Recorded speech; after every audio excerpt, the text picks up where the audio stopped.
Welcome to the StoryLens Podcast, where your story is our focus. We explore wealth, legacy, and purpose through a process that starts with deep listening and leads to one-of-a-kind strategies. At StoryOne, we believe the best planning begins with you. Welcome back to the StoryLens Podcast. We're happy to have you here today.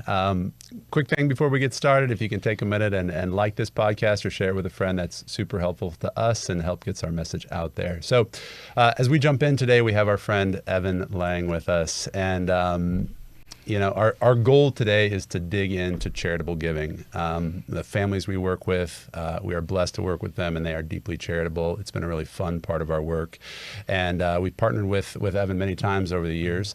Evan grew up in Missouri, went to William Jewell, played ball there, and then went to law school at UMKC, worked for a few firms around town, and then shifted to a role at National Christian Foundation, where he worked with families and charitable giving and giving of complex assets like business and real estate.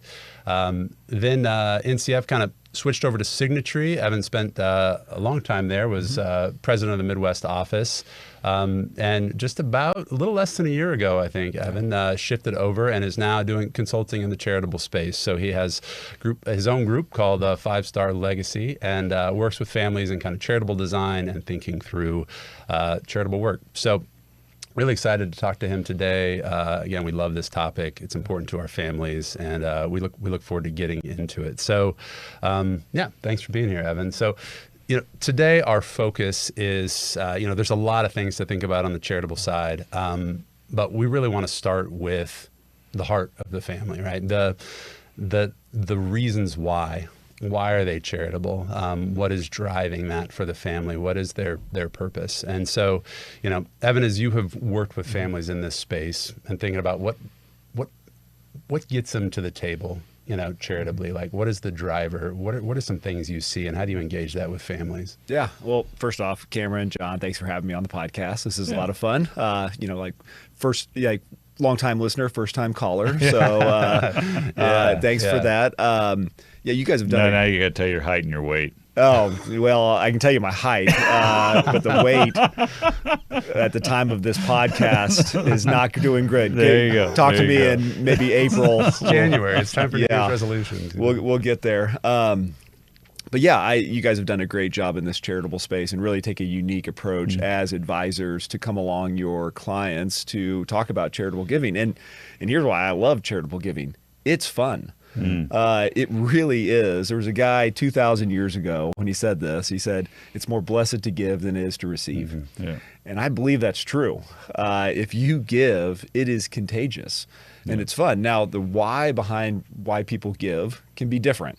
Sometimes people give maybe out of selfish motives, but it's kind of interesting to see how that changes over time. When somebody gives, you are invested in what you're giving to, just like any investment. If you put money or resources or your reputation or your time behind something, you care about it. And so, there's lots of different motivations behind why somebody gives. I know I've seen some people. There was a company that I got to work with. They actually had a business inside a prison. And so in this prison, this business was operating and functioning, and the owners of the business would actually donate to certain charities as long as the employees, the prisoners, if they donated to the certain causes. Well, those prisoners, they ended up donating a lot to help the victims of the crimes that they had committed. That's interesting. And so so you just see this kind of constantly. I mean, even another business owner where he gave tremendously to this certain cause, but it was kind of at the point of his deepest hurt.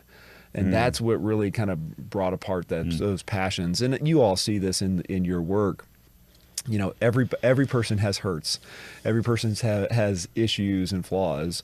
And what's cool about charitable giving, especially, is once people kind of get to that point of success or, financial, stability, giving back is a way that kind of almost helps heal those past hurts. It really allows them to almost say, I can move on from that, which is really a cool thing. So anyway, that's a long answer to your question. Yeah, that's a great answer. I mean, it's interesting, like when you engage with families, like, do you find that they know why they're doing this in the first place? Like being connected to that hurt or that why. We have found that oftentimes there's this charitable desire, but it takes some work to kind of dig into and understand, like, why are we really doing this? Like, yeah, it's a good question. I would say it varies. Some families, they know, hey, this is where I'm going to give to.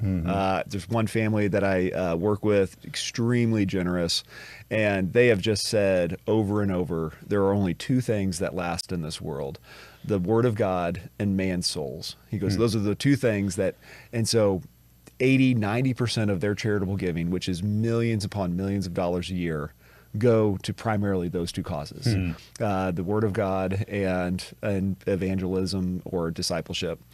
Other families we worked with, one just has a tremendous heart for homelessness.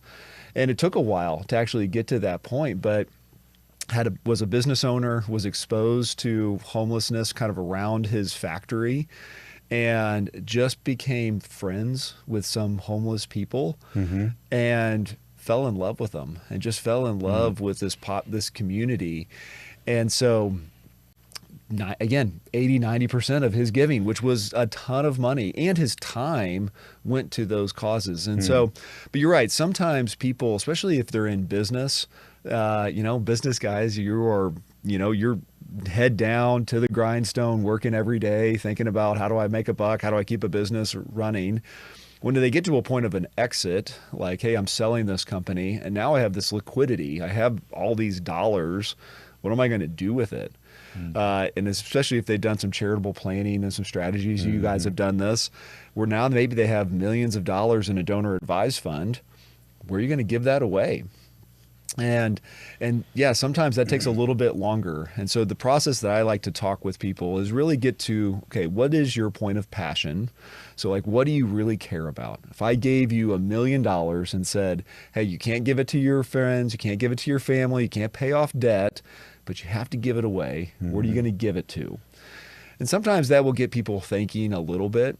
There was a study done years and years ago, and it was really interesting. It was of estate planning attorneys. And so they interviewed. Fun group. It is very, very exciting. And you can imagine a study of estate planning attorneys. But the study is fascinating because basically it looked at 1,000 estate planning attorneys. I'll try to say this correct so I don't put a bad rating on your podcast. Testators of that. And they looked at it, and only about 5% of 1,000 gave something to charity in their estate plan. But then they had the estate planning attorney ask, hey, do you want to leave something to charity in your estate plan? Yeah. The number doubled. It went up to 10%. And then they changed the question one more time, and they said, okay, now ask them, hey, is there anything in your life you're passionate about? And that number doubled again, and 20% of the testators then left something to charity. And because at the end of the day, we understand this life is, there's something bigger out there than just my happiness. And so giving to that and finding that cause is really important. I think a lot of it comes down to your moment of hurt or something that it was life-changing in there, is really where those passions you can go from. Yeah. So when you intersect families who are maybe new to the charitable journey, like, where are you usually entering? Oh man, that's a good question. All over. Sometimes it is like, hey, we're about to sell a company. There's some tax deductions, tax savings that we can help them.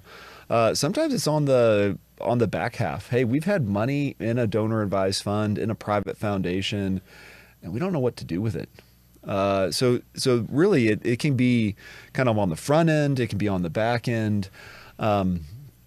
It's really fascinating of just sometimes life stuff happens. A tragedy happens. You lose a child, you lose a spouse, you lose your business, something like this that really kind of opens up somebody's eyes to say, hey, what can I do? And so I've worked with families kind of in all phases of that. Sometimes it is the ones that they have the money already set aside to give, and they just don't know where to give it. Those are hard conversations. Yeah. Because you are trying to go into some stuff that's hard. What's your Cameron? Tell us what your biggest moment of pain is in your life. Those are hard. I think that was an actual question. Oh yeah. Yeah, we'll talk about that after the podcast. Okay, that sounds good. But it's in those moments that you can really unwind. And I think sometimes it's like, I was an attorney, I'm doing this consulting work. I feel like the hat I get to wear a lot is more like pastoral or counselor, because you're really working through much more on that side than anything else. Yeah. One of the things that's interesting,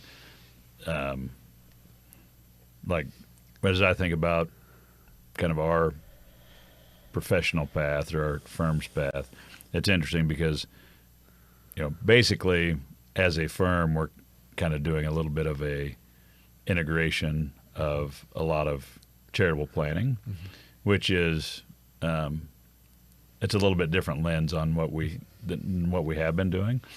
And as I think about that transformation, it's really 18 years ago, 20 years ago when I started, it was really like if you ask somebody or you help them think about basically making a charitable gift, then once you get it in the donor advised fund and the private foundation, whatever, then at one level, like that's the finish line for most advisors. Like, hey, that's the finish line. We made a charitable gift, right? But then now 18 years into my practice and 18 years into helping families, really what we're seeing is like there is this element of like, okay, we get it off of our personal balance sheet and we get it onto the charitable side of the ledger, and whether that's in a private foundation or a donor advised fund or a support organization, whatever that is. The thing that is interesting that has really caused us to amp up this charitable side of things is what you just described. And I think it is what, often what we talk about is, when something's clear and strategic, you do it, right? And so what we're seeing and what we're encountering and what a lot of families, I think, encounter is we've made the gift, right? We were selling a business, so we did a pre-sale gift, or we inherited a bunch of money and we made a donation, or, just somehow they got money onto the charitable side of the ledger. But, meanwhile, the markets have ripped, right? So if you had a 60-40 portfolio over the last 3 years, you're up 50%. So if you had $1 million in a DAF, now you've got $1.5 million in a DAF. And unless there's clarity on what you're doing, what's happening, or what I see happening, and I think this is fairly normal, is just the dollars on the charitable side are just growing, right? And so it is this thing where it's like part of our heart, and I think what, like what we've even talked about and had you come even help us think through is like, how do you bring clarity to a family so that it doesn't just sit there and grow? Now, I don't think there's anything necessarily wrong with that, but like we have this family that very generous. Basically, their goal is to give away their entire balance sheet to Kingdom Work. And when I think about the impact that could have, it's huge. But you could also, like I could play out in my mind's eye that money, at the death of husband and wife, that money goes to charity, and it sits there and compounds for the next 100 years. And that's not the goal either. So it is just like interesting. Like, so how do you kind of start walking into, one, it's awesome that there's money on the charitable side, but then it's like the next step is then starting to make grants, starting to distribute that. So just if you could kind of walk into, again, how do you start to bring clarity into an area where it's like, at one level, people celebrate the fact that, hey, we got money in our donor advised fund or in our private foundation. Well, now what? Because it is a lot of work to give it away. Yeah, for sure. I mean, you've moved it off of your balance sheet. It's not yours anymore, and which is a huge step to do just that.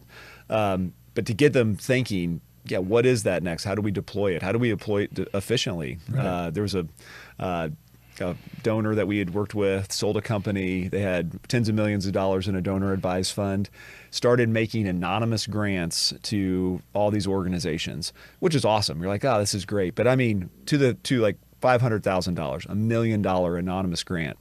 He sent one anonymous grant for $1 million to an organization that had a $70,000 budget. Yeah. Not a great move. Not like, love his heart, love that he wanted to do this. Yeah. But just not. The charity's thankful Yeah. because, like, hey, we have like 20 years worth of money now. Yeah. But it is also like, we have no idea what to do with This it. is not a good idea. Yeah. So there is that, hey, how can you come alongside a person like that wants to deploy those dollars and do it efficiently? And I think some of the work that you are already doing, kind of figuring out what's the mission, the vision, the values of the family. Yeah. You know, so many business owners, you have a mission statement for your company. You have value statement for your company. Do you have that for your family? Do you have that for yourself personally? Yeah. And that takes a little bit longer to understand, hey, what is kind of my life's passion within that? But just to start doing it, there was one of the founding board members of the Signatory, good friend, has passed away since then. But he was basically a reverse tither. So he would give away 90% of his income every year and only live on 10%. And this is not like a mega millionaire. I mean, he would live on very, very little means. And he would do charitable giving through a donor advised fund, but he would also carry a wad of cash around. And he would give out, you know, $50 bills, $100 bills to people that he would just see a need and connect with them. Well, there's no tax deduction for that. There's no benefit, you know, from a financial standpoint by doing any of that.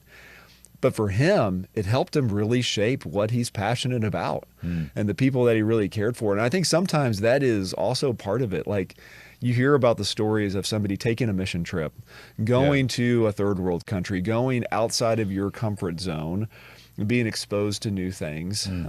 What's the Mark Twain quote, that travel is the enemy of prejudice, bigotry, and narrow-mindedness? Like, get out and travel to some of these places that are not the fanciest, and it will help kind of build in what is that passion. And then where your money is, there your heart will also be. You start investing in it and start putting your time into it, you start getting that passion into it. And so I think that's, you know, as somebody starts to build up those charitable assets, and you're probably doing a great job of building up those charitable assets for them, getting them outside their comfort zone, saying, hey, now it's maybe we hit a pause and take a week and go to this country. Right. Or we take a week and we go serve every day down in the inner city, and we're going to help people that are really in need. And just what that opens up in their mind and to see is a really, really cool thing. Yeah. I think either of you can answer this, because I know you and I are working on this and digging in deeper, and you've been doing this for a while. But, you know, when a family comes in and they sit down, and, you know, something we commonly hear from, oftentimes it's the patriarch or matriarch who made a large donation and won't give it away during their lifetime, and they think about the next generation. They kind of go, they'll know what to do with it, or they'll know what we cared about. You know, like when you think They'll about, do a good job. And it's not that they don't have an idea, but it's like galvanizing that, memorializing it, being intentional. You know, again, either of you, kind of, how do you think about that? How do you help families walk through that? I mean, it's interesting. I mean, it's a little bit like succession planning in a business. Like, I used to do some presentations with an attorney here in town, and he would do a program that he called the fire drill, right? So you work with a CEO or the owner of a company, and you're like, okay, you died tonight. Tomorrow morning, what's happening at your business, right? The party started. No. After the party, what happens, right? Okay. So most of the time, it's like, if you don't have a good succession plan, the day after the founder dies, it's like your key employees are looking for other opportunities, or the business just took you get a huge, literally a fire sale kind of situation, right? And it's a little bit the same on the charitable side, and that's what we're really, from a strategic standpoint, trying to avoid. That's a little bit like, well, Dad always did the giving. Well, actually, we need to integrate, you know, the second generation, or potentially even the third generation, and there's like, how do we have a plan so there isn't a fire drill? So there is like clear optics. So there is like, again, like this mission, vision, values, and goals. How do you actually incorporate that into the next generation? And I would even say in first generation, there was a family we worked with, husband and wife, very, very generous couple. Husband did all of the giving, and he literally died in a plane crash. And as she's mourning, all these things, the letters started showing up the next month from all of the ministries that that they supported on a monthly basis. And they were very, complimentary, but they're like, are we going to get this? And she had no idea. She had no idea how much, where they give to, why they gave to it. It was just, he did that. And so even alignment from a spouse standpoint is really important. But, from the second generation and third generation, friend of mine, what they started to do is doing like matching grants for the second generation and then matching grants for the third generation. So what they would do is on Thanksgiving, they would have a kind of a grants, competitive grant program where the second gen would come up and say, hey, I think we should give to this charity, and here's why. And then the next person would get, but I think we should give to this charity, here's why. And then they would have the third generation. Sometimes these would be little grandkids that would say, you know what? I think we should do this. And what they would do is it would be like, okay, well, go find a ministry if you don't have one, or a charity that does that. Come bring it back, present it, and then he would match how much they would give in. So like Gen 2, he would give like twice as much. So if they gave $1,000, he'd put in $2,000 to that ministry. For Gen 3, he would usually do like 10 times as much. And so it'd just be like, this grandkid that said, I scraped together $100. He goes, well, now it's, we're going to give $10,000 to this organization. But it was such a cool thing what was cool is sometimes this charitable giving conversations can splinter families. What that did is it galvanized the family together around some really cool things. Now, they all had different passions. They all had different things that they gave to. But kind of the patriarch, instead of saying, hey, this is where we're given to, he said, no, I'm going to invite you into this conversation. I'm going to invite you in and allow you to see, one, a little bit of my financial picture. But then also, we're going to help you give and be charitable and kind of figure out what your passions are too. So it's a very intentional kind of activity. And it is interesting, even it's really easy when the patriarch and matriarch are older. And then their kids are, like we work with some families, the kids are our age or kids are older than us. So at that point, and you're already pretty old. I am. Look at all this gray hair. That's not reverse highlights. It's interesting when the second generation's in their 30s to 50s, it's like, that's easy. But then we work with some families that are in their 40s and 50s and their kids are teenagers. And so, for a lot of those families, we've encouraged the thought of like, okay, so every year we have a conversation and our family's going to give away $50,000 as a family. And then let the kids actually speak into that, make presentations. Like we have a couple families that have given to a local medical group here in town. And not only did they write a check, but then they went for a tour. And it was like, again, like from a standpoint of, right there in their backyard, they had this medical group that's serving the poorest of the poor in the area. And it went from this thing, it was like, hey, we're just going to write a check, to this very heartfelt, engaging thing where it was just like, awesome for the family to do that together. So maybe even speak to that, like how do you, again, like there is this element of the families we work with, almost 100% of them, if you use the word legacy, they cringe and they roll their eyes, right? Because they're most of them are very humble. Most of them have like, they don't want their name in the paper, they don't, right? And so when you say really like, what's the legacy that you're trying to carry out with generosity, that's really what we're talking about is like, what is your legacy? Like, you're not going to give all the way. You're not going to give it all away while you're alive. We need your children, your grandchildren engaged. So just kind of talk about like, how do you, like, again, like age appropriateness, how do you start to incorporate some of those younger generations? Yeah, it's a good question too. It looks different for every family. I know for my family personally, I'm around some awesome, generous people. So my wife gets, I'm sorry, Fair, I'll apologize now. Because there's some days I'm so inspired. I get home, we're selling everything. We're giving it all away. We're going to live destitute. This is what we want to do. And she's like, well, I've been home with 3 kids all day, so pump the brakes. No, she's one of the most generous people I know, and my wife. But sometimes it is just like, okay, I've been inspired. I've done this. Let's bring you along to this. And so for me, I know for most people of affluence, writing a check is very easy. You're right. Mm-hmm. Their time is much more valuable. Yeah. And probably from there, their reputation is more valuable than their time. Yeah. So if you put your name behind something, it says, hey, John Christensen is behind this ministry, and here's why. That goes a long way. Yeah. But then even to say, like, our future, we're going to really be invested into this long term. I'm going to join your board. I'm going to be involved in this. All of those aspects really kind of get deeper and deeper into this. But I know for like that second generation, especially for your clients that are in their 40s, 50s, that have younger kids, for me, I mean, it's bringing my kids along. There's nothing that will not, I mean, I got a picture that melts my heart. It's my daughter, who's probably 5, maybe 4 at the time. We're serving at a homeless ministry downtown Kansas City. It's like January, February. It's terribly cold. Yeah. She's passing out socks to grown men. Yeah. And here's my little daughter. She got little pigtails and her little pink coat. Yeah. And she's making sure everybody's getting socks. Yeah. And on the ride home, having a conversation with her that says, why don't people have socks? It's so cold out. Yeah.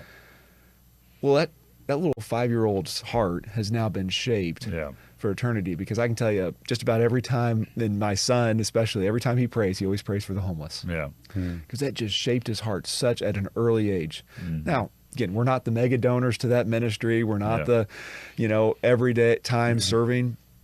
But even at young ages, it's shaped them to say, hey, there's something different. There's people outside of myself that I can give to and support.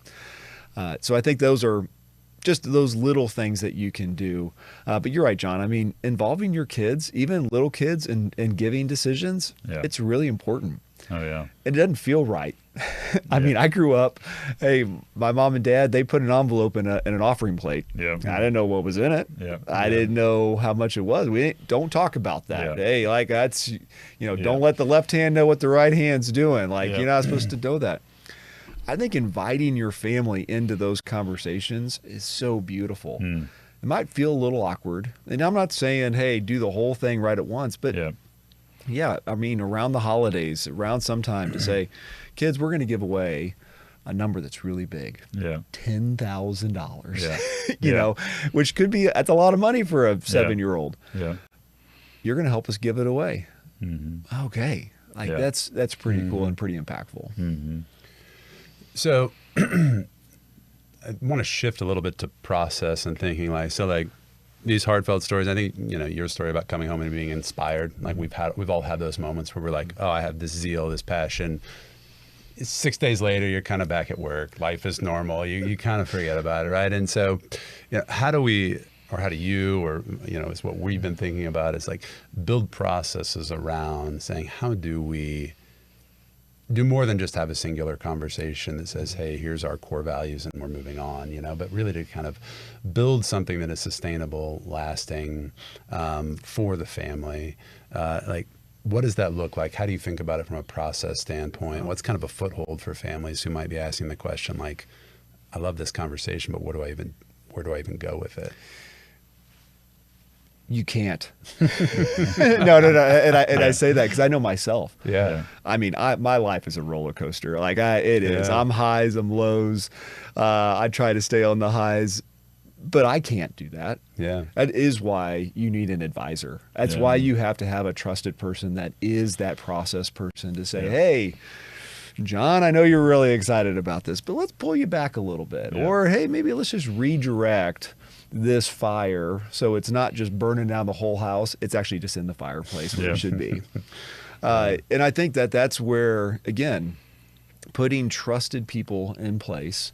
And there's lots of different trusted people. I know you guys, you're not trying to be all things to all people, but there is a lane for a trusted advisor that can kind of help you to be accountable with it. Because, John, as you've already said, there's lots of advisors. Yeah, that's great. Put that money in a donor advised fund. Put it in a private foundation. We'll just let it sit there. I'm managing it. It's, don't worry about those.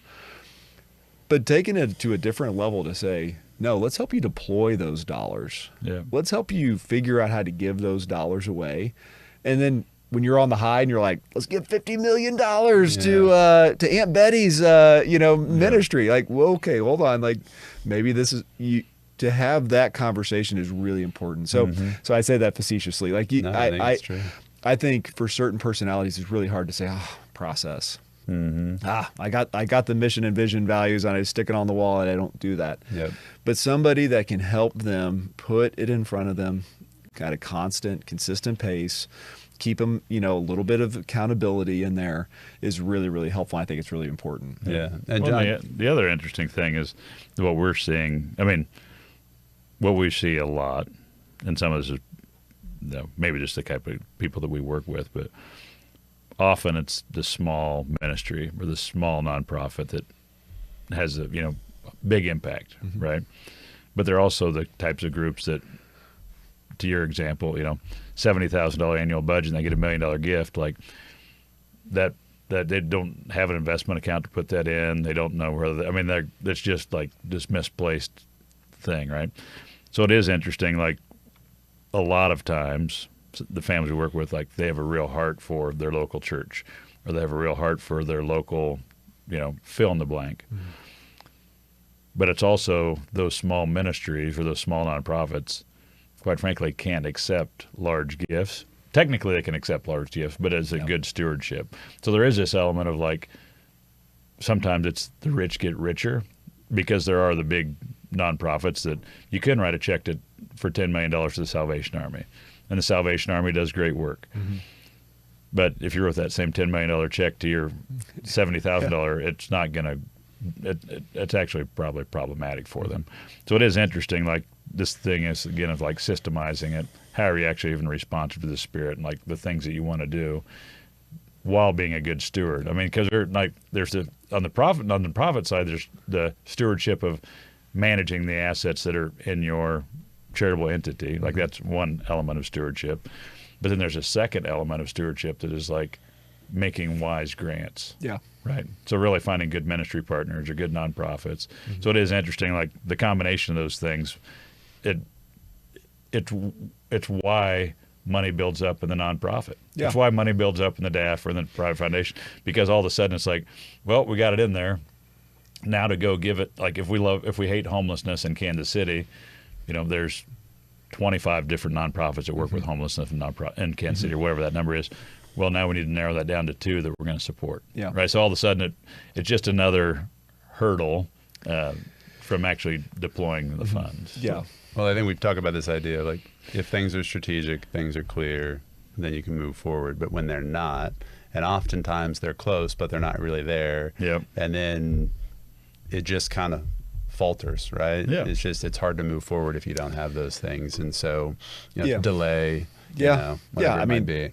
We're still at the beginning of the year. So, it's a terrible analogy, but it's like exercise and everything else.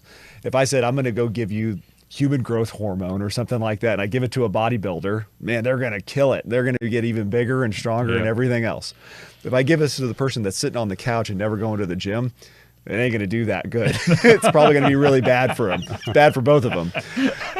But it's but you know what? If I said, hey, get off the couch, come to the gym with me. Yeah. I'm going to help you. Yeah. Then we'll start giving you the growth hormone or whatever it is. Yeah. But then you could actually see it. So, it is hard. It's intentional. It's hey, you might want to give $1 million and it's going to be easy. Yeah. What's not going to be easy is giving $10,000 every month, and you show up and you help them with their organization and with their operation. That's a lot harder, but it's actually really, really impactful because that changes people's lives doing that. Well, and that's the other thing is a lot of the families we work with, they actually end up wearing both hats. They are the making the charitable donation, but they end up on the board. Actually, a lot of times it's like they don't end up on the board, but they're the person that's like, let's think about this strategically. Yeah. So they're actually helping map out the next 5 or 10 years for that ministry or nonprofit. They may not be on the board, but because they're also funding it, they have an influence. So it is like you can have a huge impact that way. So yeah, absolutely. Well, I think we're very much just scratching the surface of this conversation. There's so much about, kind of, again, that heart level of the family, why they're making charitable decisions, building clarity, really kind of seeking wisdom and counsel in this space. And so, more to come on this conversation without a doubt. But Evan, thank you so much for being here. Really appreciate your time. Again, thanks again for sitting on the StoryLens podcast. If you can subscribe, we'd appreciate it. And thanks for your time. Thanks, Cameron. Thanks, Evan. Thank you, guys. Thank you for joining us on the StoryLens Podcast. If you're navigating complex financial decisions, we're here to help. We know your story is anything but ordinary, and that's why we start there, because the right solutions are as unique as you are. StoryOne Family Office, LLC, or StoryOne is a registered investment advisor, RIA, registered with the United States Securities and Exchange Commission, SEC. Registration as an investment advisor does not imply a certain level of skill or training, and the content of this communication has not been approved or verified by the United States Securities and Exchange Commission or by any state securities authority. StoryOne renders individualized investment advice to persons in a particular state only after complying with the state's regulatory requirements or pursuant to an applicable state exemption or exclusion. All investments carry risk, and no investment strategy can guarantee a profit or protect from loss of capital. Past performance is not indicative of future results. This podcast is intended for informational purposes only and is not intended as the sole basis for financial decisions, nor shall this be construed as advice for the financial needs of any individual. StoryOne is not permitted to offer, and no statements made during this podcast should constitute legal or tax advice. The information contained herein has been compiled by independent third parties, have been obtained from sources who are believed to be reliable. However, accuracy and completeness cannot be guaranteed by StoryOne.